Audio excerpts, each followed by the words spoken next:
Good morning, সুপ্রভাত। কেমন আছো বন্ধুরা? আশা করি ভালো আছো, সুস্থ আছো। আমিও খুব ভালো আছি। স্বপ্ননীর চ্যানেলে তোমাদের অনেক অনেক স্বাগত। আমি দেখো রেডি হয়ে গেছি। সকালবেলা স্নান করে লাল রঙের কুর্তি পরে নিয়েছি আর একটা স্টোল। এটা কাশ্মীরি আলা দাদার থেকে কিনেছি।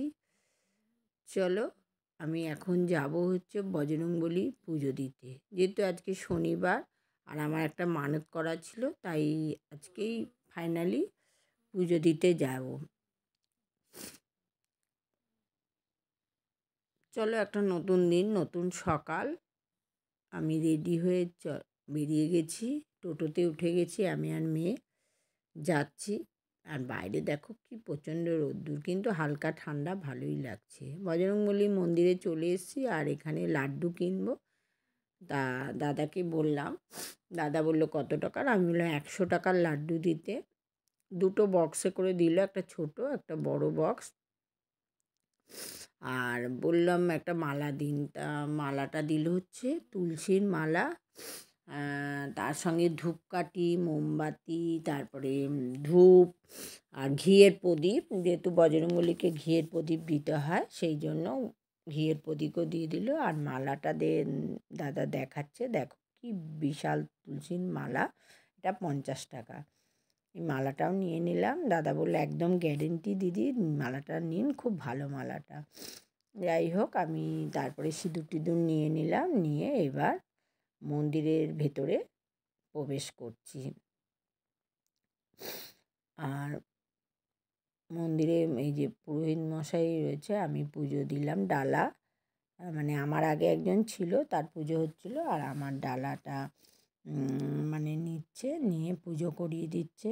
দেখতেই পাচ্ছ, একটা বক্স বড় খুললো, এটা থেকে দুটো লাড্ডু নিয়ে নিল। প্রতিটা বক্স থেকেই নেয় ওনারা। দিয়ে আমি হচ্ছে দক্ষিণে দিচ্ছি। দক্ষিণাটা বার করা হয়নি, পুজোটা হয়ে গেলেই ব্যাগ থেকে দক্ষিণাটা বার করব। তা আমি 51 টাকা দক্ষিণে ব্যাগ থেকে বার করে দিলাম। মনটা খুব ভালো হয়ে যায় মন্দিরে এলে না। এই যে দেখো, পয়সাটা দিচ্ছি। আর এদিকে হচ্ছে সাইডে মন্দিরের ভেতরে আরও ছোট ছোট মন্দির আছে, সেইগুলোতেও যাব। আগে বজরংবলীর পুজোটা দিয়ে নিলাম। এবার আমি হচ্ছে ঘিয়ের প্রদীপ আর ধূপ ধরিয়ে সব ঠাকুরকে দেখাবো। কিন্তু ঘিয়ের প্রদীপটা নিয়ে আসবো পরে, কেননা আগে ঘিয়ের প্রদীপ নিই না, আগে পুজো দিয়ে নিই। ঘিয়ের প্রদীপটা ধরিয়ে বাইরে থেকেই ঠাকুরকে আরতি করে তারপরে ভেতরে সব ঠাকুরকে দেখিয়ে দিচ্ছি, দিয়ে বাইরে দিকে রাখবো। এই যে এখানে একটা শিবের মূর্তি, মন্দিরের ভেতরেই ছোট ছোট আরও ঘর আছে, সেইগুলোতে নানা রকম ঠাকুর আছে।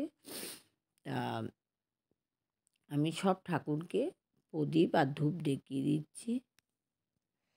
দেখো, বেলুন দিয়ে সাজানো, মনে হয় এর আগে কোনো অনুষ্ঠান হয়েছিল কদিন আগে, সেই বেলুন দিয়ে সাজানোটাই রয়েছে, খুলিনি। 2-3 দিন থাকবে, তারপরে হয়তো খুলবে। সব মন্দিরগুলোকে তোমাদের একটুখানি দেখিয়ে দিচ্ছি। দেখো, এই মন্দিরগুলোতেও বেলুন দিয়ে সব সাজানো রয়েছে, বজরংবলীর বাইরের দিকটা। আর এই যে আমি ঘিয়ের প্রদীপ আর ধূপ সব ঠাকুরকে দেখাচ্ছি।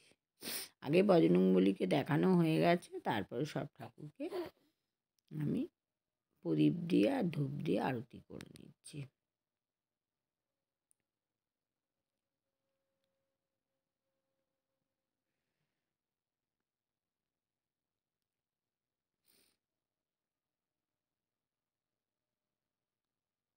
সব ঠাকুরকে দেখিয়ে দিচ্ছি। ডালাটা রেখে দিলাম, মানে অসুবিধা হচ্ছিল, পরে করব। আগে ঠাকুরদের সব প্রদীপ দেখিয়ে দিচ্ছি।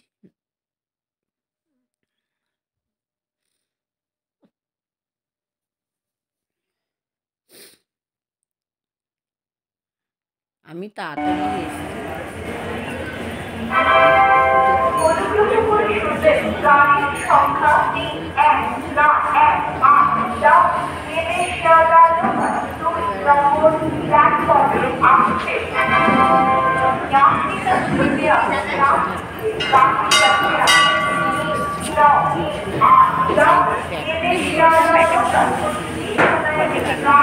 দেবো পাঁচটা নিয়ে এসেছি,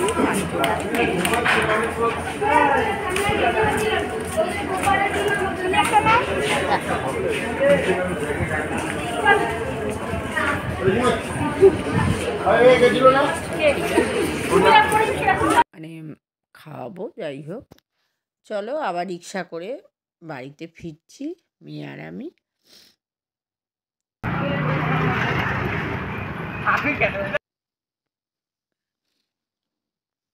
দেখতেই পাচ্ছ অনেকটা রাস্তা, তো তাই রিক্সা করে যাতায়াত করেছি। বাড়িতে চলে এলাম, এসে ভাত বসিয়ে দিয়েছি, ফুটছে ভাত, হয়ে গেলে নামিয়ে দেবো। মাছ ভাজা হচ্ছে, একটু ঝোল বানাবো।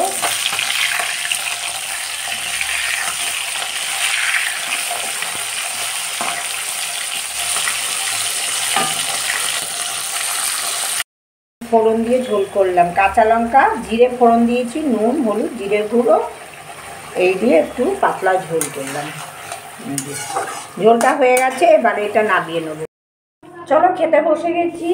আজকে অনেকটা দেরি হলো, 2:45 বাজে গো।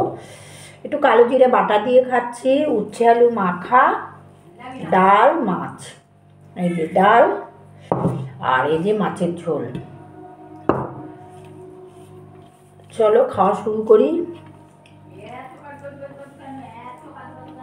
দেরি হয়ে গেল, বজরংবলী মন্দিরে গেছিলাম পুজো দিতে।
লেজাটা অনেক বড়।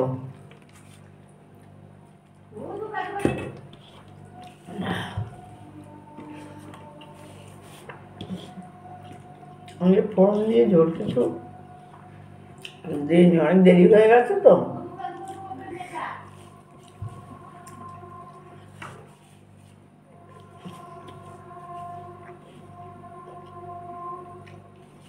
চলো, ভিডিওটা ভালো লাগলে লাইক শেয়ার কমেন্ট করো। পরের ভিডিওতে আসবো।